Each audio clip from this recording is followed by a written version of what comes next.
Drivers around here probably aren't too familiar with how to make room for bicyclists on the road. Elizabeth Shores tells us about a rider who has been hit by a car twice because of it. Every morning, Francesca Zitar gets up and heads to her job. For years, that meant doing a routine check of her bike and its lights before riding to work, snow or shine. She says people often told her to get a car, to stop cycling, but for a long time, she couldn't afford one.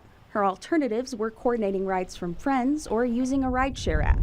But an accident on State Street in 2023 complicated things immensely.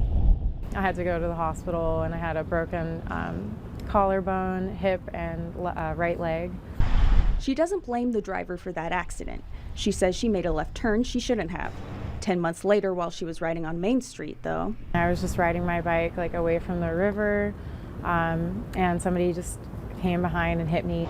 She says the driver said they couldn't see her riding on the road. She says typically, sidewalks aren't plowed like the roads are. I had both my arms broken.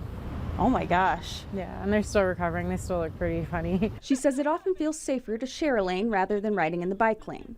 That is, if there's even one available. She bought a car a couple months ago, but still cycles once a day.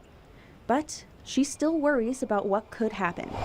I'm very afraid of getting hit, so I'm constantly surveying, and mostly because I feel like I'm not strong enough to be hit again. When we asked the Bismarck Police Department how many accidents like Zitar's happen in a year, Traffic Lieutenant Solomsas said, "We average about 15 to 20 each year.